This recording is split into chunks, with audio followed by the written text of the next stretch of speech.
ज्येष्ठ मास की कृष्ण पक्ष की अमावस्या के दिन आने वाली सावित्री व्रत की कथा इस प्रकार है।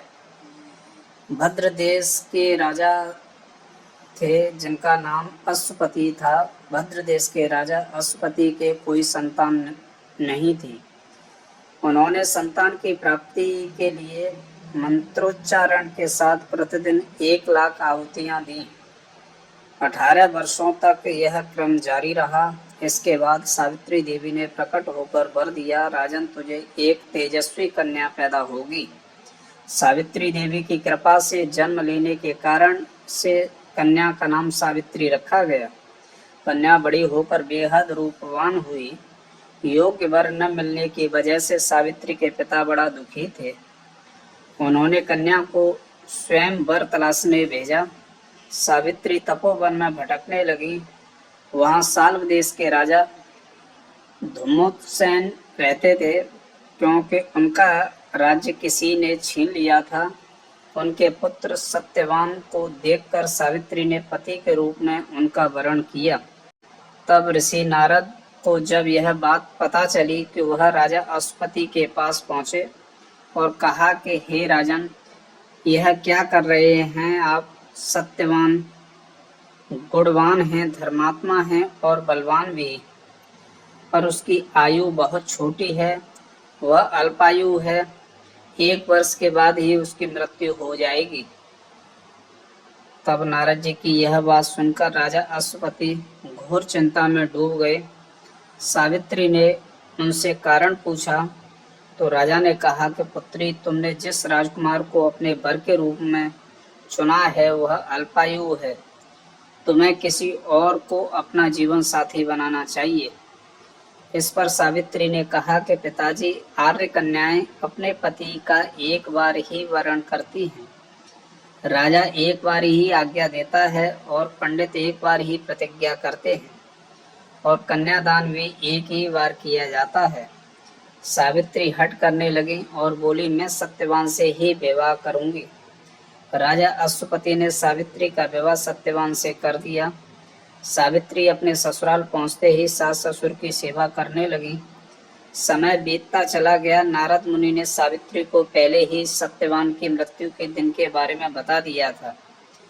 वह दिन जैसे जैसे करीब आने लगा तो सावित्री अधीर होने लगी। उन्होंने 3 दिन पहले से ही उपवास शुरू कर दिया। नारद मुनि द्वारा कथित निश्चित तिथि पर पितरों का पूजन किया। हर दिन की तरह सत्यवान उस दिन भी लकड़ी काटने जंगल चले गए। साथ में सावित्री भी गईं। जंगल में पहुंचकर सत्यवान लकड़ी काटने के लिए एक पेड़ पर चढ़ गए। तभी उसके सिर में तेज दर्द होने लगा। दर्द से व्याकुल सत्यवान पेड़ से नीचे उतर गए। सावित्री अपना भविष्य समझ गई। सत्यवान के सिर को गोद में रखकर सावित्री सत्यवान का सिर सहलाने लगी। तभी वहां यमराज आते देखे। यमराज अपने साथ सत्यवान को ले जाने लगे तो सावित्री भी उनके पीछे चल पड़ी।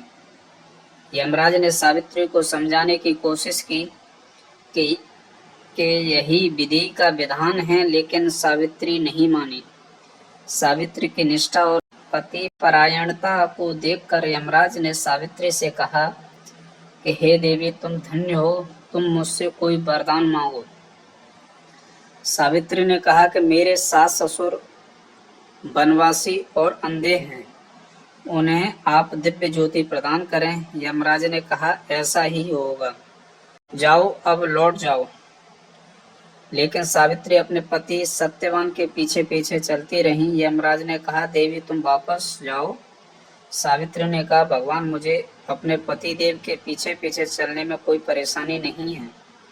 पति के पीछे चलना मेरा कर्तव्य है। यह सुनकर उन्होंने फिर से उसे एक बार मांगने के लिए कहा। सावित्री बोली, हमारे ससुर का राज्य छिन गया है, उसे पुनः वापस दिला दें। यमराज ने सावित्री को यह वरदान भी दे दिया और कहा कि अब तुम लौट जाओ। लेकिन सावित्री पीछे पीछे चलती रही। यमराज ने सावित्री को तीसरा वरदान मांगने को कहा। इस पर सावित्री ने 100 संतान और सौभाग्य का वरदान मांगा। यमराज ने इसका वरदान भी सावित्री को दे दिया।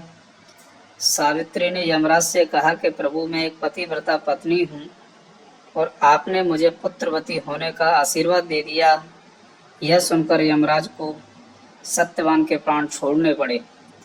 यमराज अंतर्ध्यान हो गए और सावित्री उसी बट वृक्ष के पास आ गईं जहाँ उसके पति का मृत शरीर पड़ा था।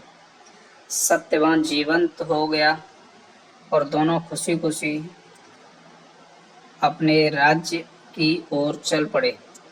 दोनों जब घर पहुंचे तो देखा कि माता पिता को दिव्य ज्योति प्राप्त हो गई।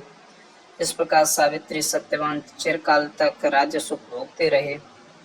अतः पतिव्रता सावित्री के अनुरूप ही प्रथम अपने सास ससुर का उचित पूजन करने के साथ ही अन्य विधियों को प्रारंभ करें। बट सावित्री व्रत कथा करने और इस कथा को सुनने से उपवासक के वैवाहिक जीवन या जीवन साथी की आयु पर किसी भी प्रकार का कोई संकट आया भी हो तो वह टल जाता है। बोलो श्री नारायण भगवान की जय।